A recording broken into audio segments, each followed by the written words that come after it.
তেজপুৰৰ দ পৰ্বতীয়াৰ এগৰাকী ভাস্কৰ্য শিল্পী। তেওঁ ৰূপকোঁৱৰৰ জ্যোতিপ্ৰসাদ আগৰৱালা, কলাগুৰু বিষ্ণুপ্ৰসাদ ৰাভা, নটসূৰ্য ফণী শৰ্মাৰ পৰা আৰম্ভ কৰি সুধাকণ্ঠ ডক্টৰ ভূপেন হাজৰিকা, গণশিল্পী খগেন মহন্তলৈকে অসমৰ বিভিন্ন ঠাইৰ বিভিন্ন আবক্ষ মূৰ্তি নিৰ্মাণ কৰিছে শিল্পীগৰাকীয়ে। সেই শিল্পীগৰাকী হৈছে মোহিনী হাজৰিকা। ২০ ফেব্ৰুৱাৰী ১৯৫৬ চনত দ পৰ্বতীয়াৰ লেঙা চুবুৰীত জন্মগ্ৰহণ কৰা মোহিনী হাজৰিকাই সৰুৰে পৰা ভাস্কৰ্য শিল্পৰ প্ৰতি আকৰ্ষিত হৈ আহিছিল। হাজৰিকাদেৱে চিত্ৰ ভাস্কৰ্যৰ ক্ষেত্ৰত কোনো আনুষ্ঠানিক শিক্ষা লোৱা নাছিল যদিও তেখেতৰ পিতৃ ভাৰতৰ বিখ্যাত দ পৰ্বতীয়াৰ শৈলদুৱাৰত চাকৰি কৰিছিল। সেয়েহে শৈশৱৰ বহু সময় শৈলদুৱাৰত খোদিত গংগা যমুনাৰ ভাস্কৰ্য কালৰ দ্বাৰা বিশেষভাৱে প্ৰভাৱিত হৈছিল। ১৯৭৬ চনত পোনপ্ৰথমবাৰৰ বাবে বোকা মাটিৰে দ পৰ্বতীয়া উচ্চ মাধ্যমিক বিদ্যালয়ৰ সৰস্বতী মূৰ্তি নিৰ্মাণ কৰি অঞ্চলৰ সকলোৰে মাজত সুনাম অৰ্জন কৰিছিল।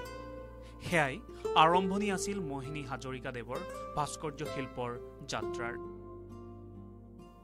২০১০ চনত উত্তৰ পশ্চিম তেজপুৰ সাহিত্য সভাৰ দ্বাৰা হাজৰিকাদেৱক সেউজ ভাস্কৰ উপাধি প্ৰদান কৰা হৈছিল। ২০১৮ চনৰ ১৫ আগষ্ট তাৰিখে মোহিনী হাজৰিকাদেৱক অসম চৰকাৰৰ দ্বাৰা এককালীন শিল্পী সাহায্য প্ৰদান কৰে।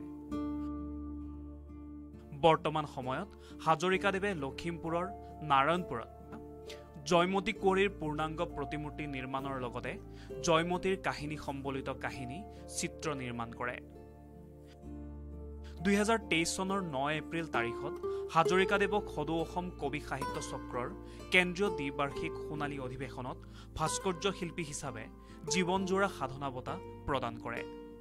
কেৱল অসমতেই নহয়, ২০০৫ চনত তেখেতে বিহাৰৰ পাটনাৰ ভাৰতৰ বিখ্যাত অস্থি বিশেষজ্ঞ ডাক্তৰ জন মুখোপাধ্যায়ৰ পিতৃ ডাক্তৰ বি মুখোপাধ্যায়ৰ প্ৰতিমূৰ্তি নিৰ্মাণ কৰি ৰাষ্ট্ৰীয় পৰ্যায়তো অধিক জনপ্ৰিয়তা অৰ্জন কৰে।